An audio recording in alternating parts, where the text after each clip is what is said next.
Waheshimiwa wabunge, tunaanza na ofisi ya Waziri Mkuu. Mheshimiwa Grace Victor Tendega, mbunge wa viti maalum, aulize swali lake. Asante sana Mheshimiwa Mwenyekiti, naomba sasa swali langu namba 274 lipate majibu ya serikali. Majibu ya swali hilo Mheshimiwa Waziri. Mheshimiwa Patrobas Katambi.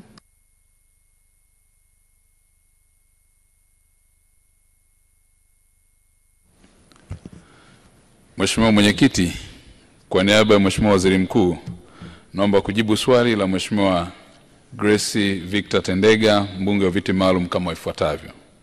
Mheshimiwa Mwenyekiti, katika kuwawezesha watu wenye ulemavu kujikwamua kimaisha, serikali imeendelea kuunda na kutekeleza mikakati na mipango na programu na miradi mbalimbali kwa kuzingatia sera na sheria zinazohusu masuala ya watu wenye ulemavu kama ifuatavyo. Moja, programu ya kukuza ujuzi iliyoanza kutekelezwa mwaka 2016.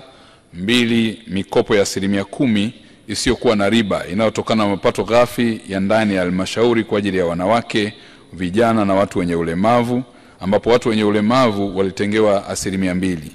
3, utekelezaji wa takwa la sheria la watu wenye ulemavu sura namba 183 la kutenga 3% ya ajira kwa waajiri wenye na watumishi kuanzia watumishi 20 kitokea kuna ajira ya watu 20, 3% itakuwa kwa watu wenye ulemavu.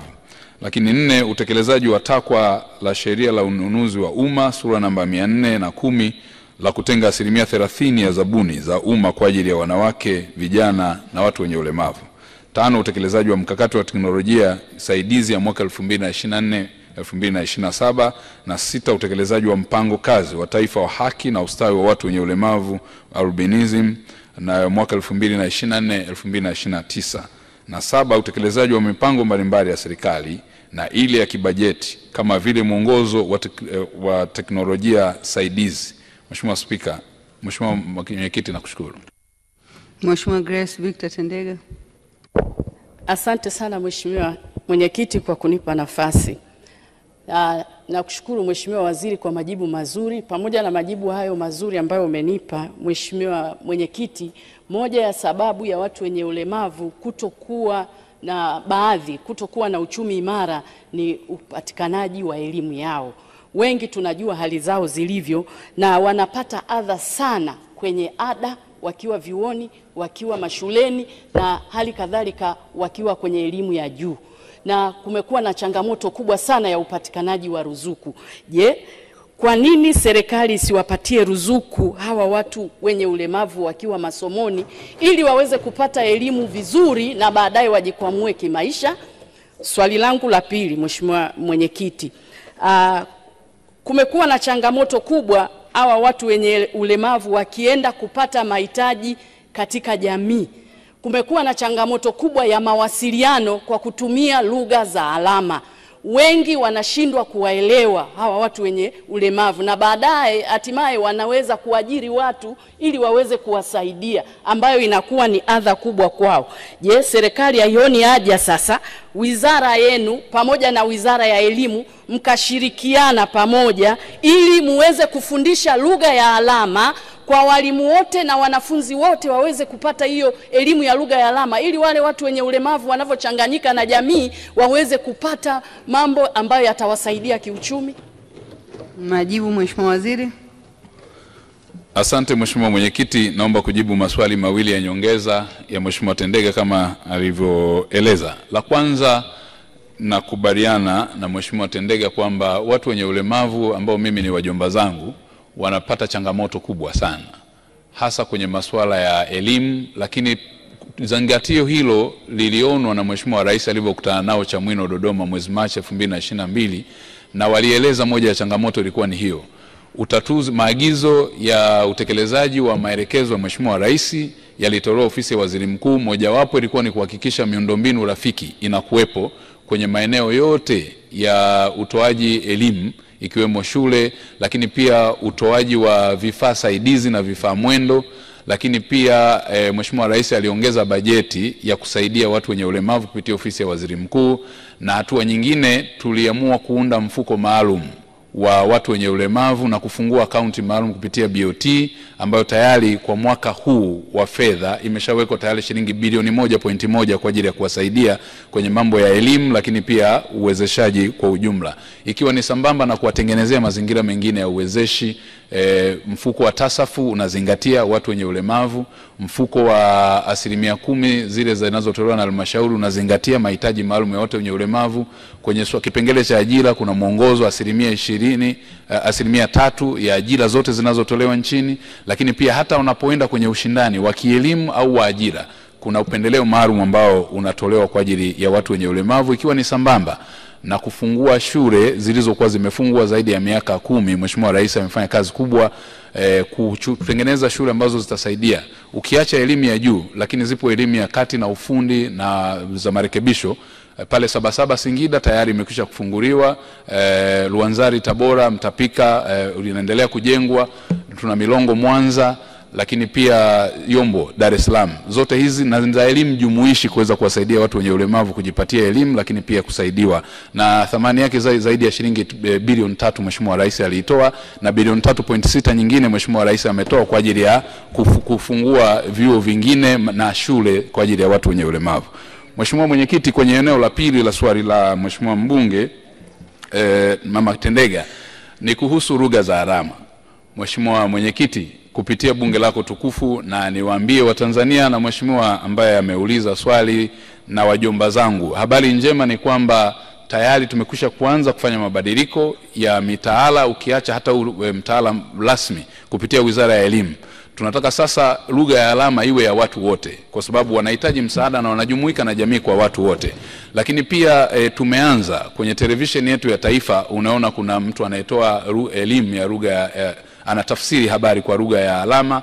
Kwenye bunge lako tukufu pia na kwenye shughuli za kitaifa ambazo zimekuwa zikifanyika tumeweka zingatio hilo. Kwa hiyo Mheshimiwa mbunge, ni kwamba nikijibu swali lake ni kwamba tuko tayari kuweza kuhakikisha mazingatio hayo yanakuwepo, na wajomba zangu hawa watu wenye ulemavu tunazingatia haki zao, kwa sababu ujafa hujaumbika na sisi wote ni waja wa Mwenyezi Mungu. Asante Mheshimiwa.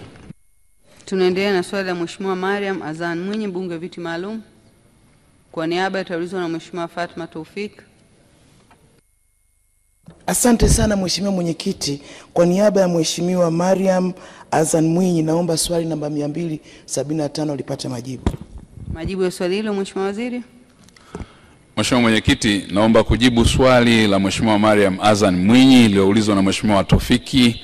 Kwa niaba ya Mheshimiwa Waziri Mkuu naomba kujibu kama ifuatavyo. Mheshimiwa Mwenyekiti, serikali inatambua umuhimu wa kulinda haki za wafanyakazi wote nchini, wakiwemo wafanyakazi wa majumbani.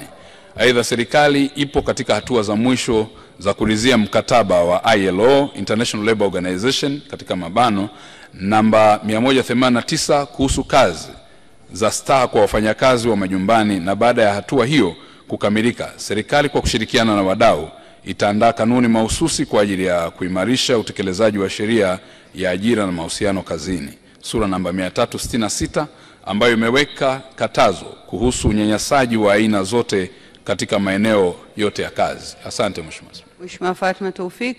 Asante Mheshimiwa Mwenyekiti, pamoja na majibu mazuri ya serikali na maswali mawili ya nyongeza. Pamoja na kuwa serikali imesema kwamba italeta mkataba huu, imekuwa ni muda mrefu sana. Je, serikali inajikomiti vipi kuleta mkataba huu si 189 ili kuweza kuwalinda wafanyakazi hao? Swali langu la pili, baadhi ya wafanyakazi wa majumbani ni watoto ambao wako chini ya miaka 18, na hawa wako katika hatari kubwa sana ya kufanyiwa ukatili. Je, serikali haioni imefikia wakati sasa wa kupata data kamili ili kusudi kuweza kuwanusuru watoto hawa? Majibu Mheshimiwa Waziri. Asante Mheshimiwa Mwenyekiti. Mheshimiwa Mwenyekiti, nieleze tu hapa kama Mheshimiwa Taufiki alivyouliza swali kwa niaba ya Mheshimiwa Mariam.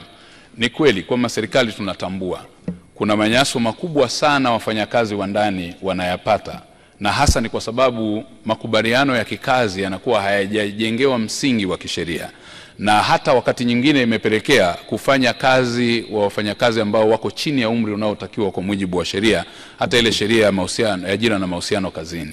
Mheshimiwa Mwenyekiti, kwa kutambua hilo pia Wapo wafanyakazi ambao wamekuwa wakinyanyaswa, wakipewa ujauzito, wakati mwingine wakinyimwa chakula na kunyanyaswa, kwa sababu hii ni kazi pekee Mheshimiwa Mwenyekiti ambayo unakula kazini na unalala kazini.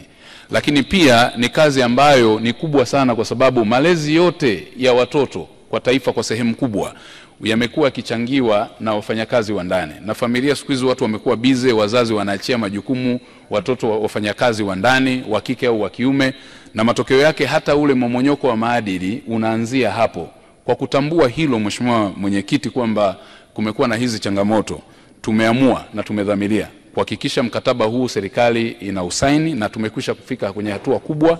Hatua ya kwanza ya ngazi ya wizara, lakini hatua ya pili kupitia hata kwenye ngazi ya baraza la mawaziri kupitia kamiti ya watendaji kwa maana ya wataalam, na tunasubiri tu kwenye hatua nyingine ambazo ni za kumalizia, kwa sababu tunatambua eneo hili Mheshimiwa Mwenyekiti, wapo wafanyakazi ambao si tu wa kike peke yake, hata wa kiume wamekuwa wakinyanyasika sana. Na yale mambo ambayo, na niwasihi nitumie fursa hii kabla hata pia tujasaini sheria hii, kuomba pia sisi wazazi wa kike na wa kiume kutokukaimisha majukumu yote pia hata kwa wafanyakazi hawa ndani, kwa sababu kuna wakati wanakaimisha majukumu ya kufua nguo za baba, kufanya kila kitu na chakula. Matokeo yake mwisho wa siku kuna kazi ambazo zikaimishwi, watoto hawa wamekuwa wakijikaimisha au wazazi kulazimisha, na inaleta migogoro ya kindoa wakati mwingine. Kwa hiyo kwa kuzingatia haya, tunataka tuone kwamba hata mafunzo ya wafanyakazi wa ndani yazingatiwe, wawe hata tuwe na mafunzo maalum, na wakiajiriwa tujue umri, anakotoka na stahiki zake nyingine za afya na usalama mahali pa kazi, muda wa kazi, kwa sababu wengine wanafanya kazi ni karibia masaa yote, hata usiku wa manane anaamshwa afanye kazi.